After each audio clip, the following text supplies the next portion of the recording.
പ്രിയമുള്ളവരെ, 2014 അധികാരത്തിൽ കയറിയ മോദി ഗവൺമെന്റിന്റെ ഏറ്റവും കൂടുതലുള്ള ശ്രദ്ധ രാജ്യത്ത് പ്രതിമകൾ സ്ഥാപിക്കുക എന്നുള്ളതാണ്. കഴിഞ്ഞ 9 വർഷമായി അധികാരത്തിലുള്ള മോദി സർക്കാർ പ്രതിമകൾ നിർമ്മിക്കുന്നതിൽ ശ്രദ്ധ കേന്ദ്രീകരിച്ചു. 2930 കോടി ചെലവിൽ ജനുവരി 20-ന് തിരുവനന്തപുരം മുതൽ കാസർഗോഡ് വരെ ഡിവൈഎഫ്ഐ സംസ്ഥാന കമ്മിറ്റിയുടെ ആഹ്വാനപ്രകാരം നടക്കുന്ന മനുഷ്യച്ചങ്ങലയുടെ പ്രചരണാർത്ഥമാണ് ഇന്ന് ഡിവൈഎഫ്ഐ കാൽനട പ്രചരണ ജാഥ ഇവിടെ എത്തിയിട്ടുള്ളത്. ഇന്ന് ഉച്ചയ്ക്ക് ചേവായിൽ നിന്ന് ആരംഭിച്ച് നിരവധിയായിട്ടുള്ള യൂണിറ്റ് കേന്ദ്രങ്ങളിൽ നിന്ന് സ്വീകരണം ഏറ്റുവാങ്ങിയിട്ടാണ് അവസാന കേന്ദ്രത്തിലേക്ക് അടുക്കുന്ന അതിന് മുന്നേയുള്ള സ്വീകരണ കേന്ദ്രമാണ് ഇവിടെ മായനാട് നൽകിയിട്ടുള്ളത്. ഈ ഒരു മനുഷ്യചങ്ങലയുടെ ഭാഗമായിട്ട് ഡിവൈഎഫ്ഐ മുന്നോട്ട് വയ്ക്കുന്ന മുദ്രാവാക്യം പ്രധാനമായിട്ടും 3 മുദ്രാവാക്യങ്ങൾ ഉയർത്തിപ്പിടിച്ചുകൊണ്ടാണ് ഡിവൈഎഫ്ഐ മനുഷ്യചങ്ങല നടത്തുന്നത്.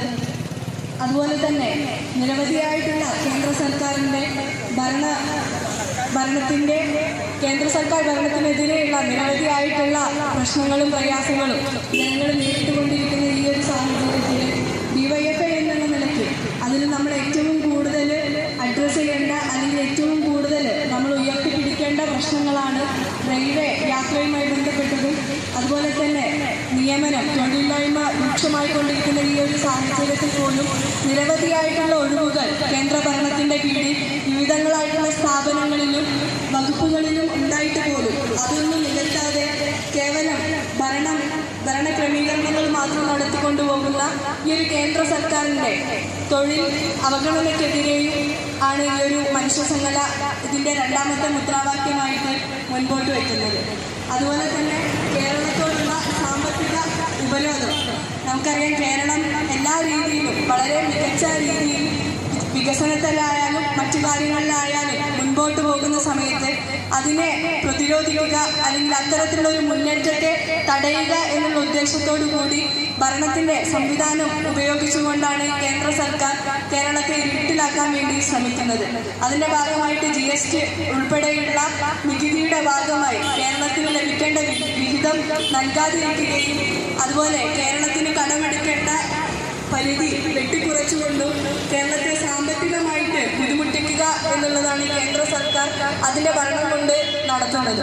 മറ്റെല്ലാ രീതിയിലും വർഗീയത ഉണർത്തുന്ന രീതിയിലും വർഗീയ കലാപങ്ങൾ ഉണ്ടാക്കുന്ന രീതിയിലെല്ലാം ശ്രമിച്ചിട്ട് പോലും കേരളത്തിൽ BJPയോ അല്ലെങ്കിൽ RSSോ ആ രീതിയിലുള്ള സംഘടനാ സംവിധാനങ്ങൾക്കൊന്നും ഇവിടെ വേരൊഴിക്കാത്ത സാഹചര്യത്തിൽ കേന്ദ്രത്തിൻ്റെ ഭരണത്തിൻ്റെ ശക്തി ഉപയോഗിച്ചുകൊണ്ട് കേരളത്തെ നശിപ്പിക്കുക എന്നുള്ളതാണ് ഇന്ന് ഇന്ത്യ ഭരിച്ചുകൊണ്ടിരിക്കുന്ന സർക്കാർ കേരളത്തിൻ്റെ മേലെ നടത്തിക്കൊണ്ടിരിക്കുന്നത്. ഇതിനെതിരെ കേരളത്തിലുള്ള യുവാക്കൾ യുവതികൾ കൃത്യമായിട്ട് തന്നെ പ്രതിരോധിക്കേണ്ടതുണ്ട്. നമ്മുടെ ശബ്ദം വളരെ കൃത്യമായി തന്നെ ഈ തരത്തിലുള്ള സാമ്പത്തിക പിരിമുറുക്കത്തിനെതിരെ നമ്മൾ ഉയർത്തേണ്ടതുണ്ട്. അത്തരത്തിൽ തൊഴിലില്ലായ്മ പോലെയുള്ള ഈ സാമ്പത്തിക ഉപരോധം പോലെയുള്ള അതുപോലെ നമ്മൾ സാധാരണക്കാർ ഏറ്റവും കൂടുതൽ ദൂരയാത്രയ്ക്ക് ഉപയോഗിക്കുന്ന അല്ലെങ്കിൽ ആശ്രയിക്കുന്ന ഒരു സംവിധാനമാണ് നമ്മുടെ റെയിൽവേ. ആ റെയിൽവേയെ പോലും ഇത്രയധികം കഷ്ടത്തിൽ ആഴ്ത്തിക്കൊണ്ട് അല്ലെങ്കിൽ ആ രീതിയിലുള്ള ഒരു പരിഗണനയോ ആ രീതിയിലുള്ള ഒരു ഇതുപോലും കൊടുക്കാതെ കേന്ദ്ര സർക്കാർ പോകുന്ന സമയത്ത് അതിനെതിരെ ഉറച്ച മുദ്രാവാക്യം ഉയർത്തിക്കൊണ്ടാണ് നീണ്ട 37 വർഷങ്ങൾക്ക് ശേഷം ഡിവൈഎഫ്ഐ സംസ്ഥാന കമ്മിറ്റിയുടെ ഭാഗമായിക്കൊണ്ട് ഇത്തരത്തിലുള്ള ഒരു മനുഷ്യചങ്ങല കേരളത്തിലാകമാനം സംഘടിപ്പിക്കുന്നത്. ഈ മനുഷ്യചങ്ങലയുടെ ഭാഗമായിട്ട് ഇനിയും സഹിക്കണോ ഈ കേന്ദ്ര അവഗണന എന്നുള്ള മുദ്രാവാക്യം ഏറെ ശക്തിയോടെയും ഏറെ ഉറച്ചും നമുക്ക് പറയേണ്ടതുണ്ട്.